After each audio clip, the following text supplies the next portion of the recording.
नमस्कार आणि मी वैष्णवी.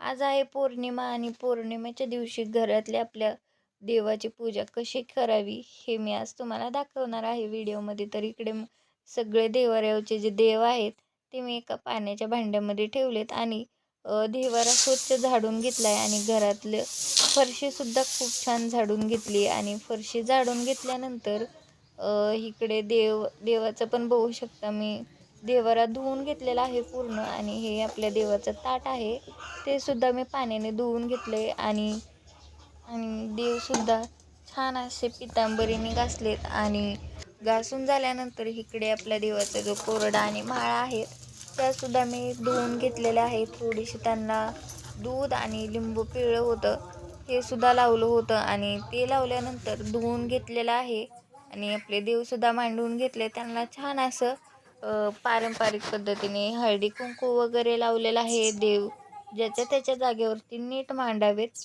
आणि इकडे कळस आहेत जो मी पितांबरीने घासलेला आहे आणि त्यावरती पट्टे ओढलेले आहेत हळदी कुंकाचे आणि गुलालाचे पट्टे ओढलेत आणि पट्टे नेहमी ही ओढताना खालतूनच ओढले पाहिजेत आणि त्यानंतर त्यावरती जो आपला नारळ आहे तो मी धुवून ठेवलेला आहे आणि खालती कळसाच्या हळदी कुंकांचे टिक्के लावलेले आहेत. कळस ठेवल्यानंतर त्या कळस तयार झाला आहे आपला पण त्यावरती नारळ ठेवलं मी नारळ हळदी कुंकू लावलेला आहे आणि इकडे बघू शकता मी दिवा नव्हता लावला तर इकडे दिव्यामध्ये मी तेल घातलेलं आहे. वात वगैरे केली होती आणि ती आता मी दिवा लावत आहे. पण झालं काय दिवा वगैरे लावला देवपूजासुद्धा झाली मग राहिलं काय तर मेन राहिलं अगरबत्ती वगैरे पण लावून घेतली होती पण फुलेच आणायची राहिली होती. आता फुले आणावीत तर कुठून चाफ्याचं झाड आहे पण त्याला काय फुलेच नाही आहेत. मग करायचं तर काय मग परत डोक्यात आलं की आपल्या शेतात झेंडूचं फुल आहे. मग काय ताटली घेतली देवाची आणि चालले झेंडूचे फुले आणायला आणि इकडे पाठीमागेच होतं ते तरीसुद्धा विसरून गेले. मग परत आले फुले वगैरे तोडत होते आणि फुलांचा तर वास एवढा भारी येत होता ना खूप छान वास येत होता आणि सकाळचे कमीत कमी 8-9 वाजले होते तेव्हाच ऊन एवढं चकचकत होतं ना खूप ऊन लागत होतं.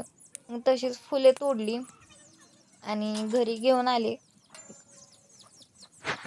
घेऊन आल्यानंतर छान असे देवापुढे ठेवली फुले सगळी आणि देवारासुद्धा खूप प्रसन्न वाटत होतं इथे कारण आणि त्यानंतर मी नैवेद्य म्हणून साखर ठेवलं होतं कारण भात शिजाय टाकला होता पण तो काय अजून शिजला नव्हता आणि गॅससुद्धा संपला होता. मग साखरेचा नैवेद्य दाखवला आणि इकडे बाण फुलवायचा होता तर त्याला काय करायचं असतं बाणाला तेल घालून त्याला आपले जे दोन्ही हाताचे अंगठे असतात त्याने थोडंसं मसाज करायचं असतं दाबायचं असतं त्यालाच आपण बाणाची टाळू भरायचे असं म्हणतो आणि टाळू भरल्यानंतर मी तो फुलवत होते कारण पौर्णिमा असो किंवा अमावस्या असो हा बाण नेहमीच फुलवायला पाहिजे आणि बाण पहिल्यांदा काय फुललाच नाही आहे.